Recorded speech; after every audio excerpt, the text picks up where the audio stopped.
বানপীড়িত ৰাইজৰ কাৰণে অহৰ্নিশে কাম কৰি গৈছে অসমৰ জনপ্ৰিয় কণ্ঠশিল্পী দীপলিনা ডেকাই।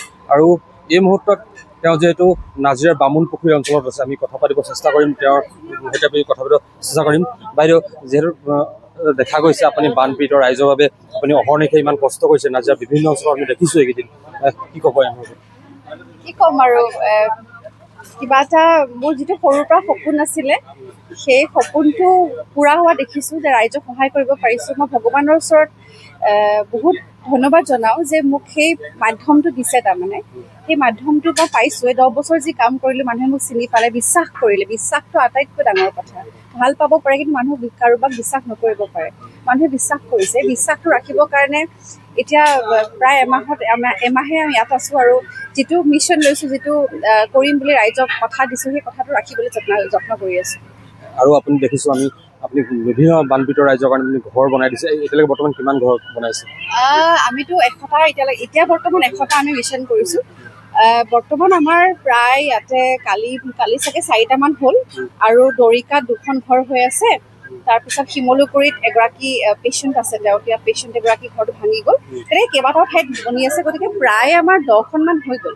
সঁচাকৈ দেখিছে আপুনি বানপীড়িত ৰাইজৰ যিবোৰ দুখ দুৰ্দশা, তাৰপিছত কি ক'ব এই লগত?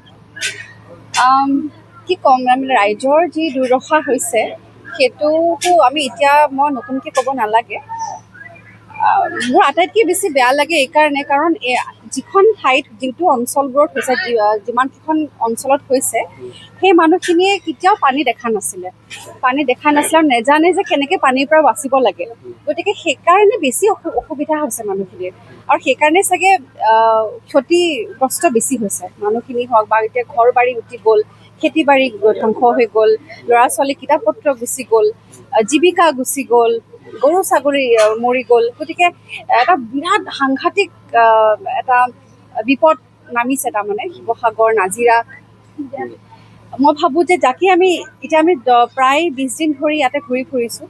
স্থানীয় লোকে কৈছে যে আমি বাইদেউ প্ৰায় 20 বছৰ পিছুৱাই গ'লোঁ। কথাটো হয়ও, কিন্তু গতিকে এতিয়া আমি যেনেকৈ লাগিছোঁ, সকলোৱে যেনেকৈ লাগিছে, তেনেকৈ যদি নালাগে, চৰকাৰেও যদি নালাগে, সকলোৱে মিলি যদি নালাগে, বিপদ হ'ব। তাৰমানে সেইকাৰণে আচলতে আমি সকলোৱে ইয়াত কাম কৰি আছোঁ, আৰু ৰাইজৰ কিবাকৈ উদ্ধাৰ হ'ব লাগে, আমি সেইটোৱে চিন্তা কৰোঁ। কাৰণ এতিয়া মানুহখিনি যেনেকৈ ইমান গৰম পৰিছে, ৰাস্তাত আছে, ত্ৰিপাল পাৰি শুইছে, মানে চাব নোৱাৰি দৃশ্যবোৰ, সেইবিলাক আঁতৰিব লাগে। সেইখিনি কামেই আমি এতিয়া কৰি আছোঁ বৰ্তমান। চৰকাৰে কি আহ্বান থাকিব?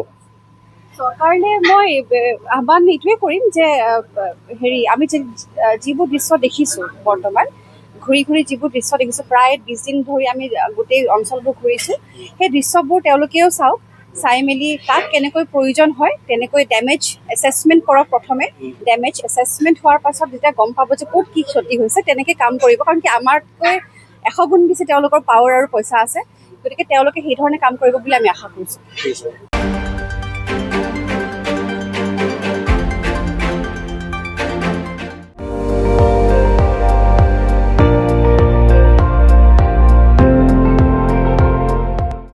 আপুনি চাই আছে ND24, সৰ্বশ্ৰেষ্ঠ নহয়, সৰ্বোত্তমৰ দৌৰ।